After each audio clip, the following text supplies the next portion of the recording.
importantíssimo que se fala. O nosso estudo intitula-se Ante os Incrédulos. Mas quem são os incrédulos? O que é incredulidade?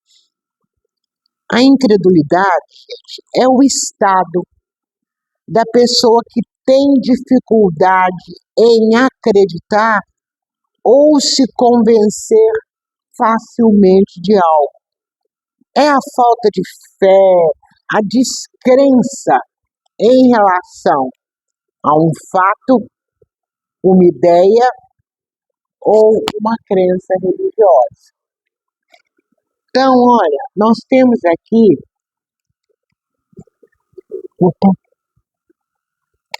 alguns exemplos de incredulidade, né? Perante um fato, perante uma ideia, e aí já envolve a ideologia junto, que nós vamos falar sobre isso, e também incredulidade perante a espiritualidade. Estou dizendo aqui perante a doutrina espírita, não. É perante a espiritualidade. Perante o quê? Perante a fé em algo maior. A fé em Deus. Certinho? Gente, quando a incredulidade é perante um fato, a gente chama de incredulidade emocional. Essa é a desconfiança, ou mesmo o estado de choque diante de um fato assim inesperado, uma coisa chocante que acontece no cotidiano assim, onde a nossa mente reluta muito em aceitar que essa situação real realmente aconteceu ou está acontecendo. São aqueles fatos dos quais nós duvidamos, porque são coisas que estão totalmente distantes da nossa realidade, do que nós vivemos cotidianamente, estamos acostumados. Um exemplo aqui, ó. Por exemplo, a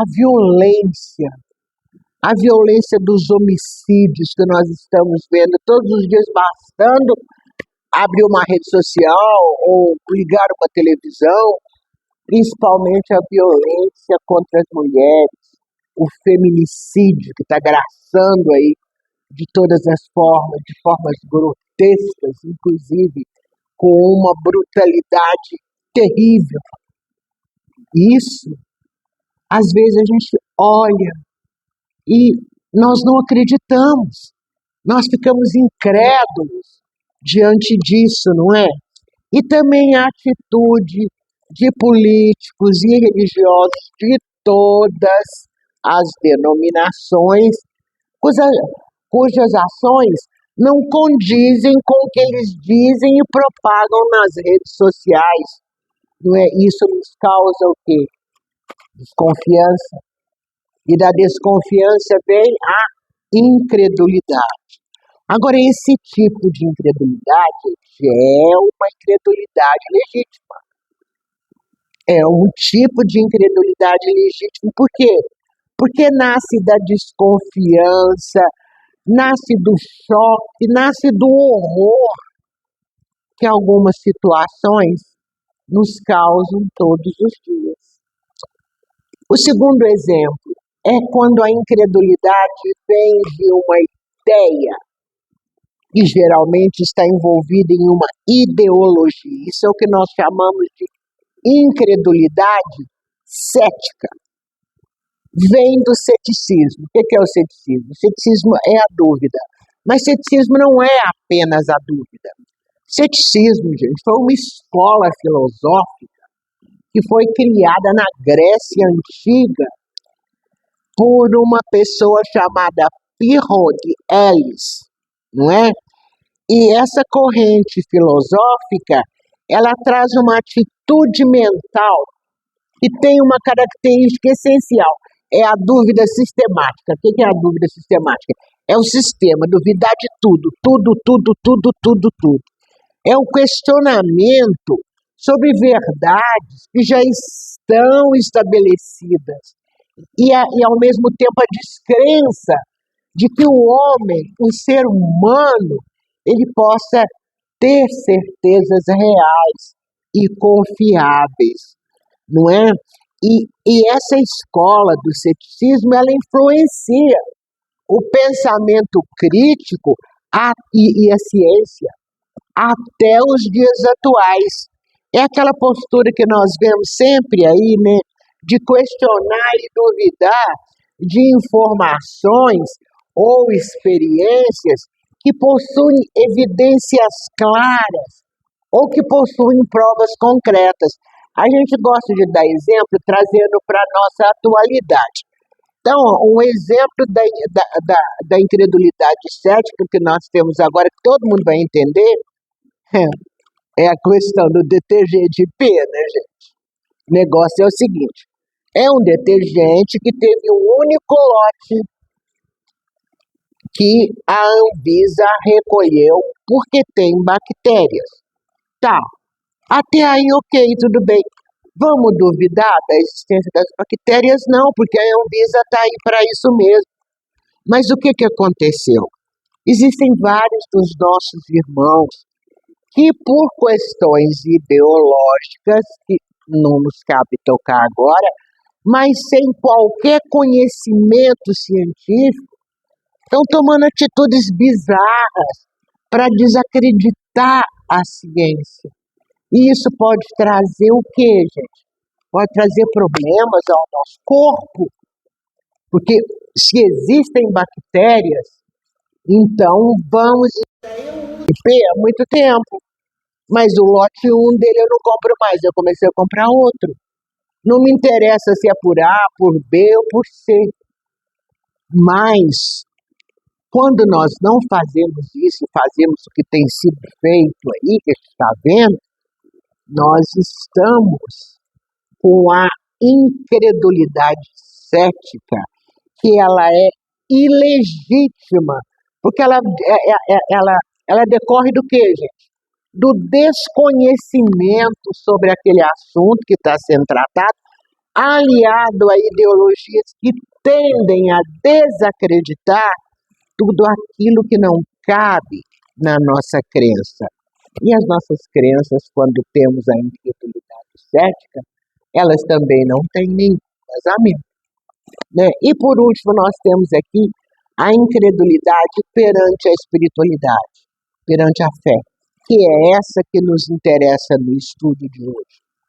Essa é a postura de quem sofre de ausência de fé, de quem não crê na espiritualidade ou se recusa a aceitar os dogmas e os preceitos de uma fé religiosa.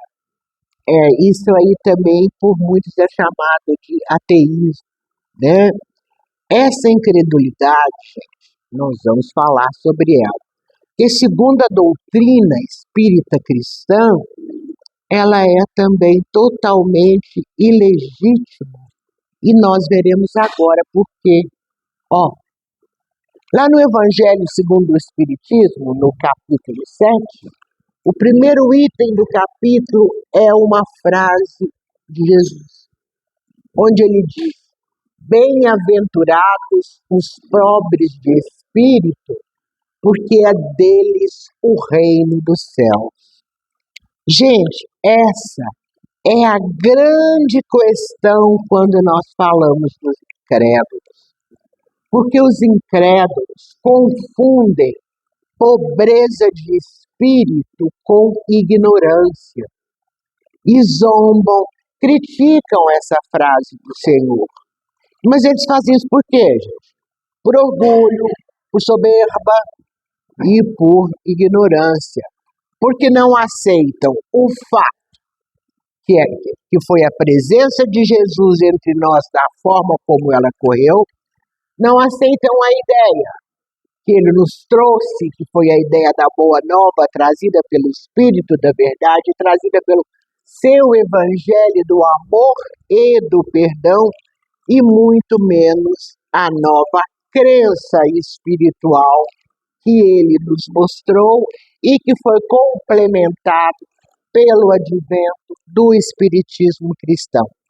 Desde a época que Jesus passou pela Terra até os dias atuais, gente, os homens sábios e cultos, no entender do mundo, sempre padeceram de orgulho e de soberbas inimagináveis, porque eles têm um conceito tão alto de si mesmos e da sua superioridade que consideram as coisas divinas, as coisas do céu, indignas de merecer a sua atenção.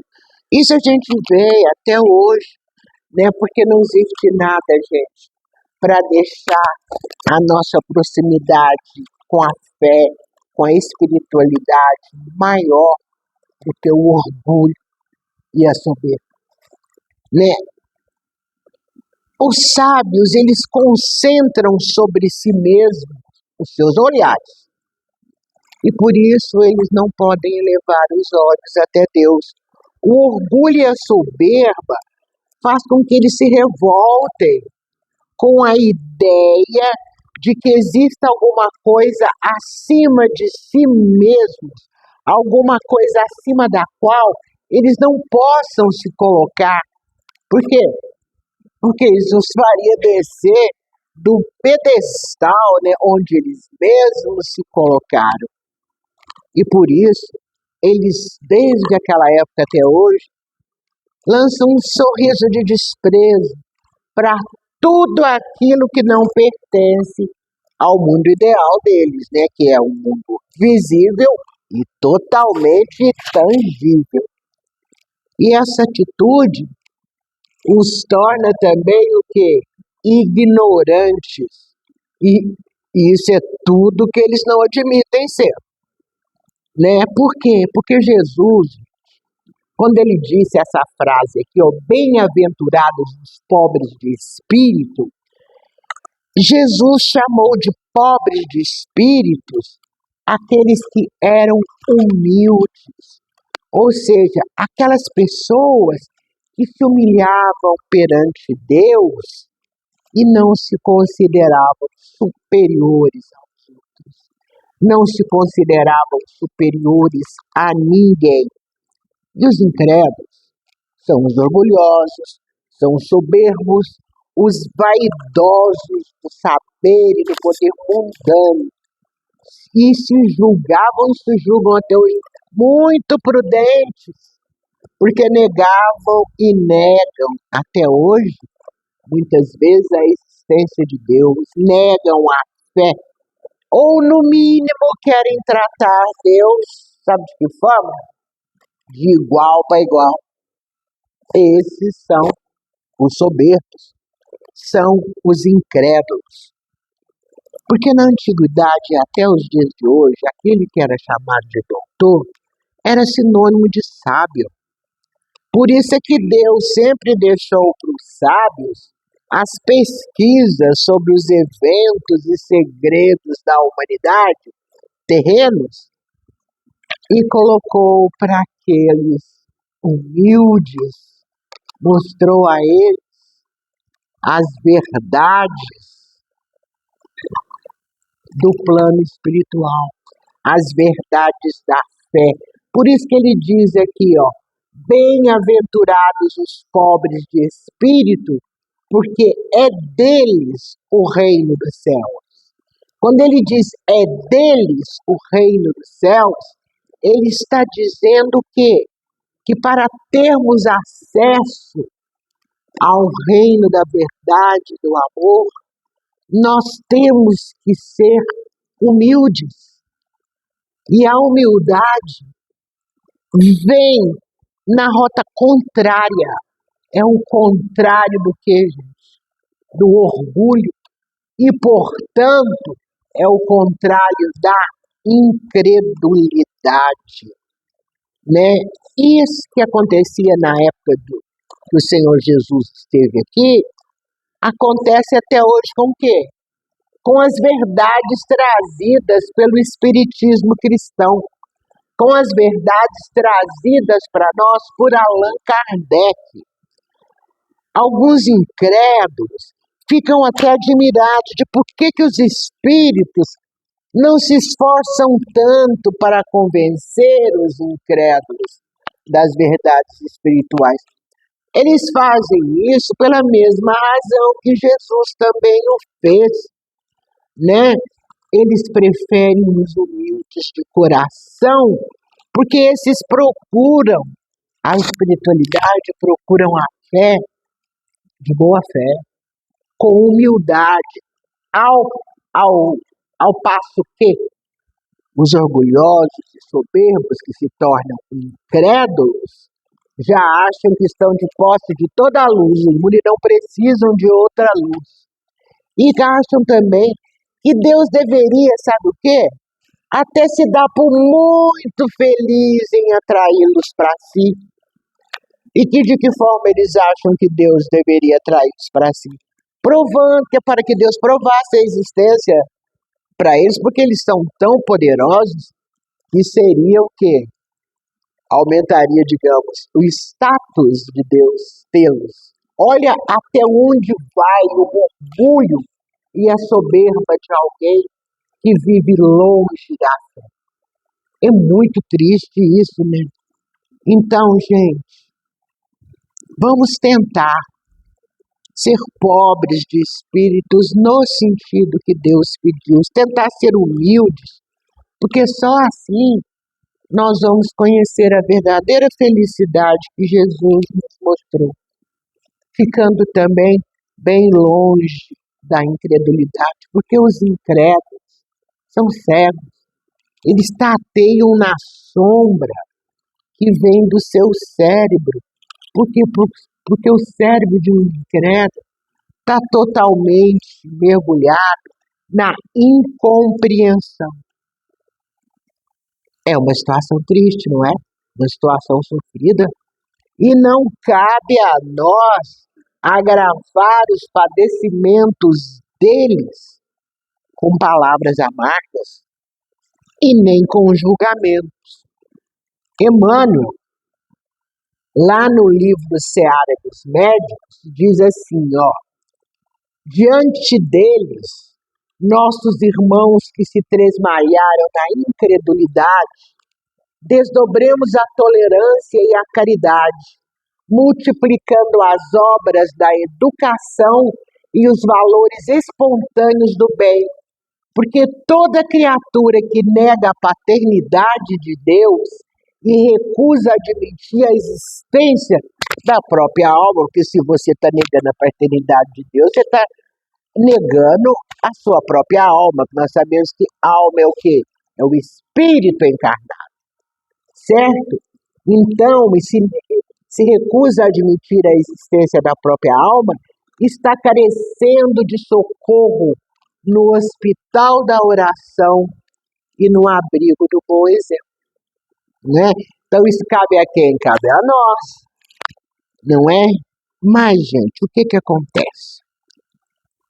Para o materialista, ele só conhece a matéria. Então, como que nós vamos fazer para ajudar? Nós vamos partir da matéria e tratar de demonstrar, antes de tudo, que existe nele próprio alguma coisa que escapa às leis materiais, que está acima da compreensão mediana. Uma palavra, gente, antes de torná-lo espírita, nós vamos procurar fazer dele um espiritualista, para que ele entenda e possa começar a aceitar a relação que existe entre a vida terrena e a vida espiritual. Então, antes da gente tentar convencer um incrédulo, mesmo por meio de fatos, bom, nós temos que nos assegurar de uma coisa, gente. Saber qual que é a opinião dele sobre a alma. Ou seja, se ele crê na existência da alma, se ele crê na sobrevivência do espírito após a morte e na própria individualidade também após a morte. Gente, se a resposta for negativa, vai ser tempo perdido falar para ele sobre espíritos.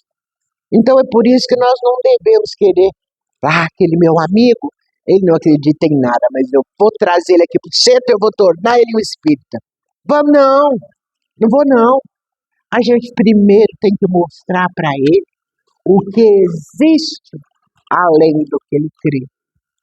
Não adianta falar de espíritos para uma pessoa assim, por quê, gente? Porque ele vai contestar todas as provas que a gente trouxer. Por quê? Porque ele não admite o princípio da imortalidade da alma, não é? Então, o que nós podemos fazer, gente? Orar e pedir a espiritualidade maior que oriente a ele, sim, mas que oriente também o nosso proceder através do exemplo que nós podemos passar mais do que de palavras, demonstrando assim que esta negação, que a incredulidade é um erro.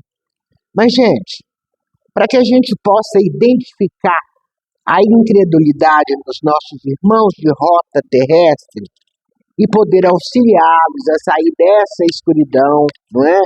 Conforme nos pede a doutrina consoladora de Kardec, é necessário que a gente saiba identificar as várias espécies de incredulidade que existem. Lá no livro dos Médiuns, o Allan Kardec fala sobre isso detalhadamente.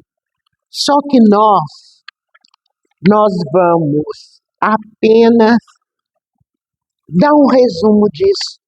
E quem estiver interessado em conhecer, vamos lá procurar no livro dos Médiuns, na primeira parte do livro dos Médiuns, capítulo 3º, do método, itens 1 a 28. Mas aí, o Allan Kardec nos trouxe essas categorias de incrédulos. Há incrédulos por sistema, por indiferença, por má vontade. Só aguardar um instantinho.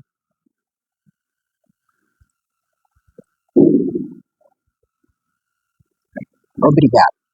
Por má vontade, por desinteresse ou por interesse com má fé, por covardia, por decepção e, por último, os incrédulos vacilantes, né?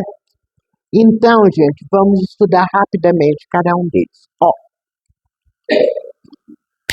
Os incrédulos por sistema são aqueles que são aquela pessoa sistemática, que a gente fala, para eles não há dúvida, só existe a negação absoluta segundo a maneira que eles têm de raciocinar. Mas isso aí não aceitam nada que você fala. Graças a Deus é um número restrito em relação aos outros, né? E não representam assim, uma escola filosófica muito grande, não é?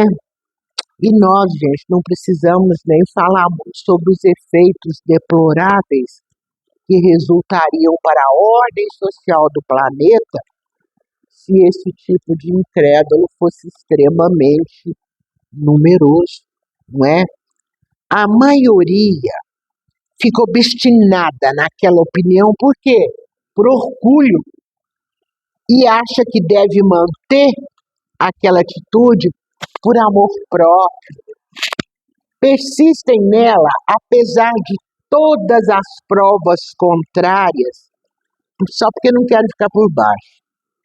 Mas aí, lá no Livro dos Espíritos, a questão 147 nos explica realmente o que é esse tipo de incrédulo. A pergunta é, por que os anatomistas, os fisiologistas e, em geral, os que se aprofundam nas ciências naturais são frequentemente levados ao materialismo? Resposta dos espíritos. O fisiologista refere tudo ao que vê. O orgulho dos homens que tudo creem saber não admitindo que alguma coisa possa ultrapassar o seu entendimento. Sua própria ciência os torna presunçosos. Pensam que a natureza nada lhes pode ocultar. Então, esse é o incrédulo por sistema, é o incrédulo sistemático. Costumam dizer, ninguém voltou de lá para nos contar que existe alguma coisa. Não é? Eu já ouvi isso. Acho que muita gente aqui já ouviu isso também. Ah, fulano morreu? Tá. O que existe lá? Ninguém voltou para me contar. É o sistemático, é o incrédulo sistemático. Isso, porém, é um erro. E a nossa missão como espíritas cristãos, a missão do espiritismo, é precisamente esclarecer sobre esse futuro espiritual, sobre essa vida espiritual que existe sim. E às vezes, até certo ponto, nós podemos até ver e tocar, não mais pelo raciocínio, mas através dos fatos. Estão aí as cartas, né? Estão aí a psicofonia. Não há como duvidar, não é mesmo? Graças às comunicações espíritas, isso não é mais uma presunção, não, gente, é uma realidade. E se assim acontece, é porque Deus permite. E permite para quê? Para reanimar as nossas esperanças, que muitas vezes são vacilantes, e nos conduzir ao caminho do bem, pelas perspectivas de um futuro espiritual. Bom, vamos ver os outros que nós mostramos ali, que são os incrédulos por indiferença. Essa é a segunda classe materialista, muito mais numerosa que a primeira, né? E eles são indiferentes, como o próprio Allan Kardec diz aqui, por falta de coisa melhor, diferente, entendeu? Eles não são incrédulos porque querem, não são incrédulos deliberadamente, como são os incrédulos por sistema. E sabe o que eles mais desejam? É crer. E essa incerteza é um tormento para eles. Eles sentem uma vaga aspiração do futuro, mas esse futuro às vezes foi apresentado para a pessoa na tenra infância de uma maneira que a sua razão adulta não pode aceitar. E nasce daí o quê? A dúvida, a incredulidade, que é a consequência maior da dúvida. Aí o Emmanuel fala assim, examina a própria aflição para que não se converta a tua inquietude em arrasadora tempestade emotiva. A aflição da indiferença chama-se desânimo. Ante o manancial de bênçãos do Espiritismo com Jesus, a verdadeira infelicidade será sempre matar o tempo destinado a enriquecer-nos a vida. Procuremos distribuir os bens que Jesus nos empresta a bem de todos, na certeza de que somente assim nós conquistaremos em nosso favor a felicidade do sumo bem. Difícil, né? Nós vamos tentar, gente. Nós temos um tempão aqui, pelo menos até o dia que a gente desencarnar e for para lá. A gente não sabe quanto tempo que é, mas tem um tempinho ainda. Nem que for só 24 horas, nós temos tempo de fazer alguma coisa. Aí, por terceiro, temos os incrédulos por má vontade. Esse é o birrento, né? É a criança birrenta. Esses, os de má vontade, normalmente já são espiritualistas. Eles acreditam que existe a espiritualidade, pelo menos de nome, tá? Mas nem por isso eles são menos refratários ao espiritismo, não. Eles querem crer, é o seguinte, eles têm uma vontade, eles querem crer, mas ao mesmo tempo não querem, por quê? Porque isso iria perturbar o quê? o gozo dos prazeres terrenos que eles têm e gostam tanto, né? Não poderiam beber muito, não poderiam praticar sexo desmensurado por aí, não poderiam utilizar várias práticas que para eles são gozos. Teriam que deixar isso.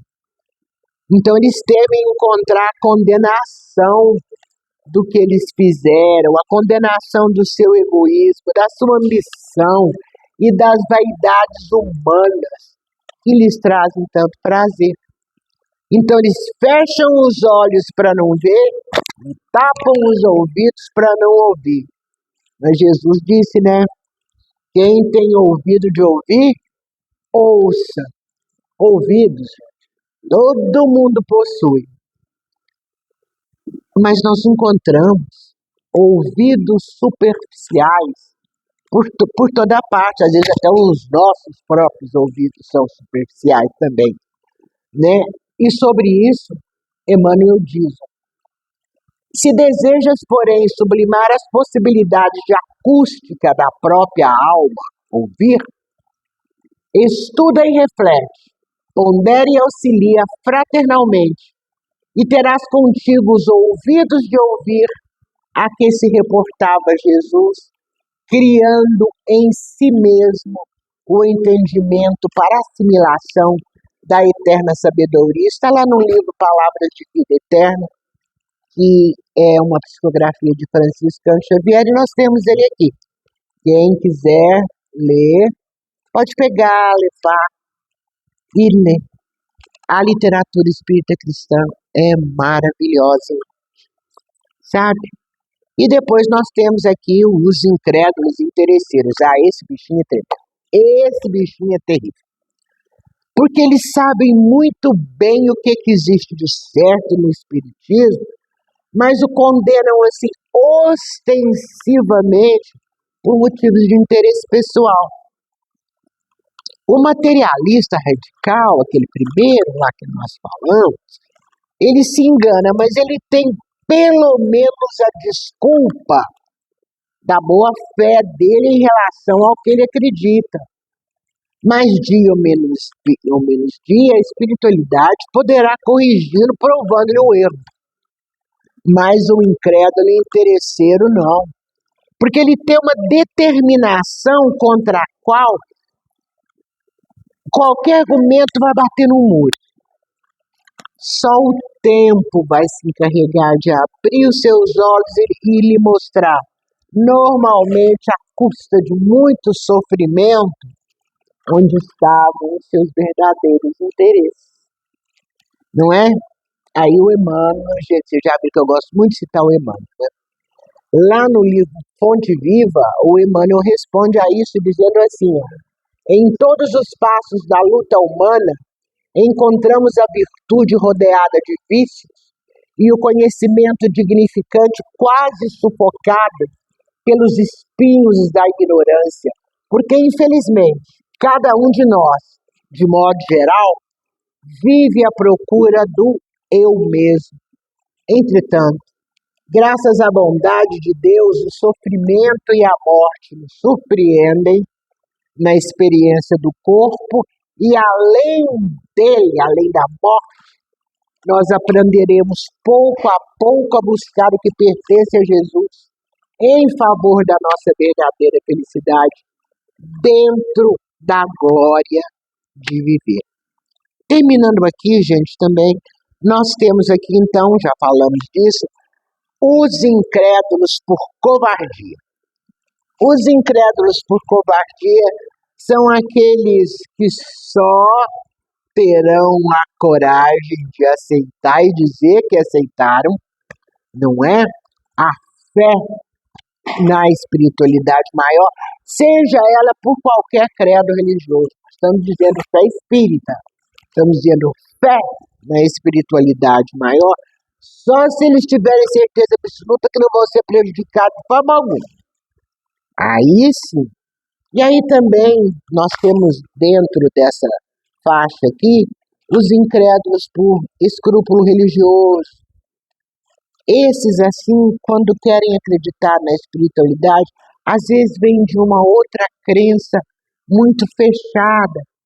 Então, eles querem acreditar, mas não querem, porque o escrúpulo religioso, a forma como foram orientados religiosamente, costuma impedir isso, né? Mas esses aí, um ensino esclarecido vai fazer ver que o Espiritismo se apoia nos próprios fundamentos da religião, mas respeita todas as crenças, tendo como um dos seus efeitos qualquer despertar os sentimentos religiosos dos descrentes, fortalecendo os vacilantes.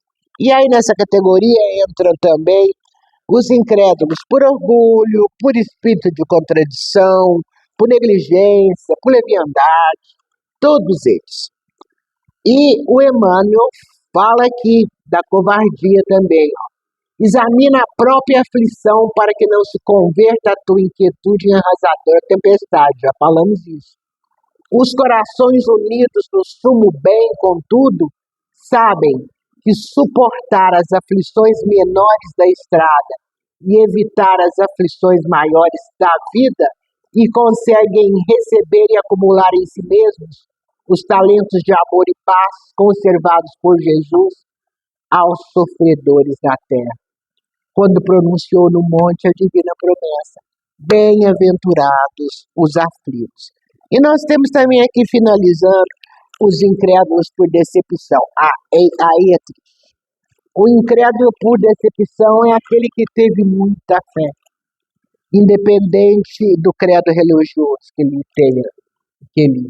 tenha praticado, mas falando de nós, digamos, o espírita que acreditou demais e depois se decepcionou com algum baluarte do espiritismo. Porque em todas as religiões existem aqueles, né, que causam decepção aos fiéis, e no espiritismo também.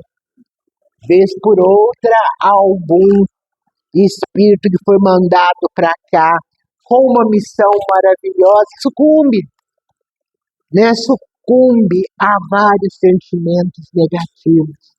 E aí, aquele espírita que estava ali, feliz, acreditando em tudo que o espiritismo fala, quando ele vê aquilo, ele se decepciona. E aí se transforma num incrédulo. Fica desencorajado, abandona tudo aquilo e rejeita tudo.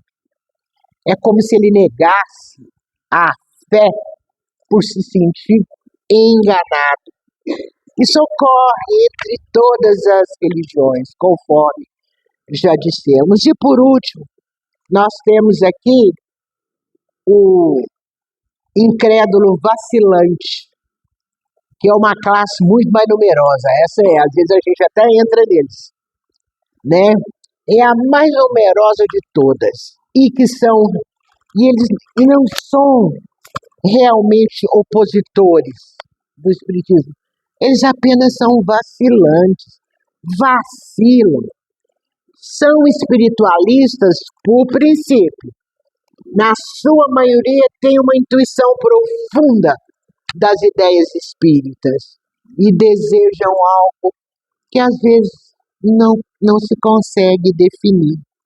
Falta apenas ordenar e formular os pensamentos, porque o espiritismo, para eles, parece um raio de luz, ele é a claridade que vai afugentar as névoas, mas vacilam em aceitar essa doutrina. Demoram a entrar nas suas fileiras e às vezes inventam e de repente, por decepções da vida, saem correndo. Depois volta assim de cabecinha baixa, aconteceu comigo. Ninguém está livre disso, não é, Lília? Então, são espíritas vacilantes, certo? E olha, gente, o Emmanuel, lá no livro Na Hora do Testemunho, explica o que é o desapontamento. Desapontamento é a causa de numerosas perturbações e desequilíbrios Entretanto, é no desapontamento que muitas vezes se corrigem situações e recursos. Nos dias que consideres amargos pela dor que te apresentem, aceita o remédio invisível dos contratempos que a vida te impõe. E seguindo adiante, trabalhando e servindo, auxiliando e aprendendo, a breve trecho de espaço e tempo, reconhecerás que os desapontamentos em nós são cuidado de Deus.